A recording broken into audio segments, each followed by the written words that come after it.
Good day, doodlers, and welcome to Draw Cartoons. It's time for another Discord showcase, and would you look at that, today is Tuesday, the 22nd of February, 2022.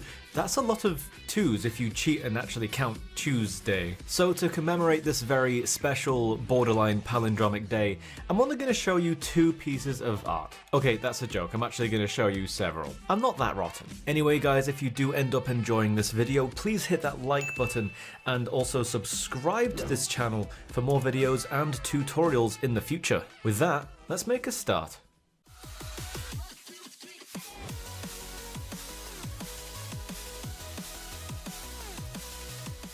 So we'll kick things off, starting out with this piece by SquidtheBanana. This is a very busy piece, lots going on here, lots of detail. I love the halftone style background with all the circles against the black backdrop, very effective. And what looks like a Nintendo Entertainment System cartridge in the top right as well, with just slime on it. I wonder how that game plays. SquidtheBanana has also used a trick called chromatic aberration, as you can see with the kind of reds and the yellows and the blues blurring out in focus. It's kind of hard to word what I'm trying to say here concisely, but you can just see it at the edges of the eyes as well. There's a bit of that blurring going on. That's something I might do a tutorial on or just a video covering in the future, but Squid, this one is great. Good work. Next up is this sketch by AMACD, and you know what's harder than drawing one character? Drawing two characters interacting like this. Seriously, it's really hard to plan out how you're going to get two characters to embrace each other like this. You have to think about arm length, you have to think about the different sizes of the characters, and here, AMACD has absolutely nailed it. Love the character designs, and I can't wait to see more from you. Now we have a slightly eerie one by KPTLH. I love the way that the hair is drawn. It almost looks like a white lion's mane. The face is pretty symmetrical, and watercolors are much harder to work with than you might think. Really good, KP, if I can call you that. I would love to see you experimenting with shadows and lighting on the hair and on the face as well. Bryce, who apparently doesn't like rice. I've got to say, Bryce, if you don't like rice, you've probably just been having the wrong kind of rice, mate. Special fried rice, egg fried rice. Honestly, just fried rice is really good. Rice also goes well with like peas and broccoli and stuff. Anyway, this isn't about rice, this is about your drawing. And I have to say, this one really brought a smile to my face. I've never seen one of the Among Us characters drawn quite like this. It definitely caught my eye. And being eye-catching is definitely a good property when it comes to art. Humor aside, there's actually some really solid shadows on that character as well. And I love the brilliant cut diamond down there as well. Good work. Here's an immensely charming piece by Saki. I love the style here. The lineless bag straps, the hoodie kind of pull strings that looks like a pair of cherries, the eyes, the way you've made them kind of look like they're shining, and just very nice, saturated, bright colors. Very eye-catching. Great as always, Saki.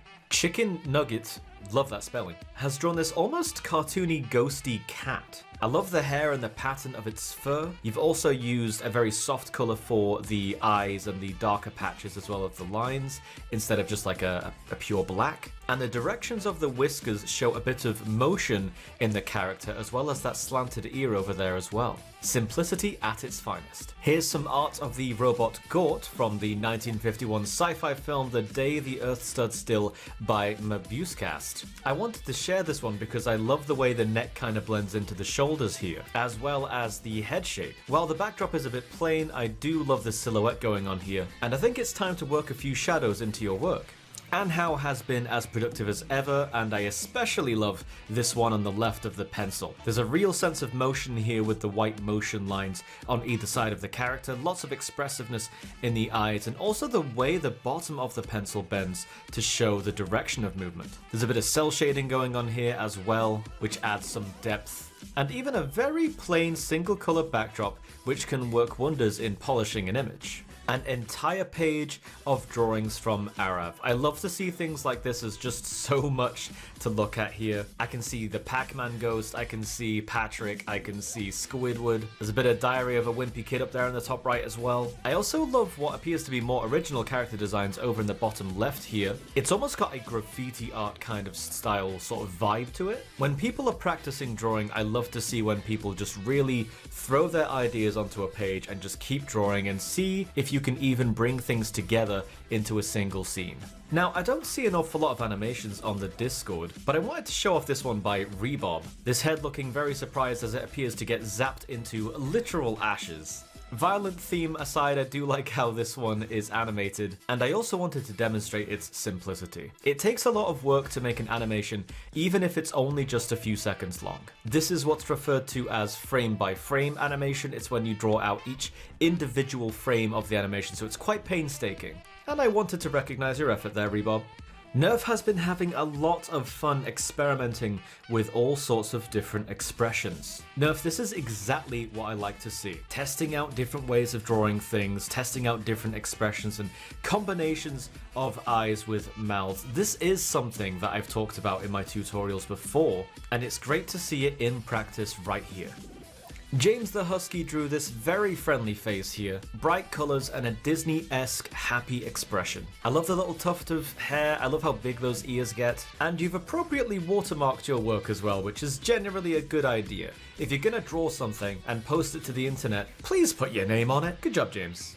Obo Bango Opk has brought us another lovely piece here. This sketch works on hair as well as creases in the clothing. Look at that. Lots of practice with the way that clothing folds around the body of a character. And look at that over in the right. Is that me? Did you draw me? That's amazing. I love this. I love that little Easter egg there. I almost missed that. But Easter eggs aside, Obo, love it. Keep going. I wanted to show off this sketch by Dr. Paradox. Shirts and ties are notoriously quite difficult to draw, but I really wanted to draw attention to the face. This is something else that I've talked about in my tutorials as well. You don't have to just draw a round circle for a head or whatever. You can use that as a starting point, but here we can see Dr. Paradox has gone for a very boxy head. The facial proportions are great and I love the eyes as well.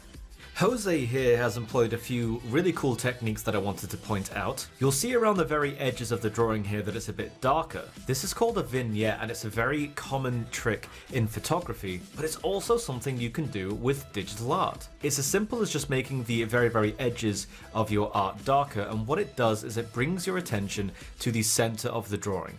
You'll find no matter where you look in the drawing, it will take only a second or two before your eyes get drawn back to the sword or the character in the bottom left. There's very good focus on this as well. The other thing I wanted to talk about is a line of action. This is quite literally a line that shows the movement or simply the action that a character is taking. You can see going from the character's far shoulder all the way to the edge of their sword, there's a line that points back towards the tree in the far right side, which makes you look at the thing that the character just cut in half. Lots of cool tricks and development going on here, Jose, I like this.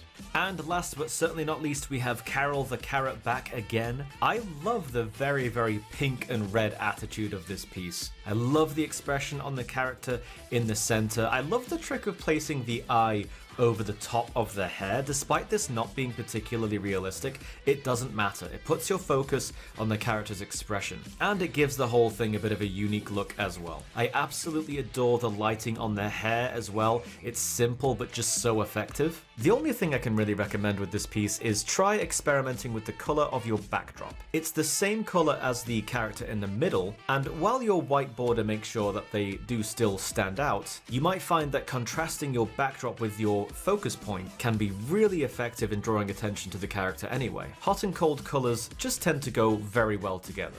And that's going to be it for this month. Remember that these showcases are not a competition. I just like to pick out the pieces of art from the Discord that really kind of stand out in a way that allows me to talk about them. As you've probably noticed, there's usually something for me to point out and discuss from a learning point of view. That's kind of the point of these. That said, guys, if you enjoyed the video, please remember to hit that like thumbs up. And if you do subscribe to the channel, which would be great, don't forget to hit that bell as well so that you get notifications when new videos are posted. With that, I'll see you in my next tutorial.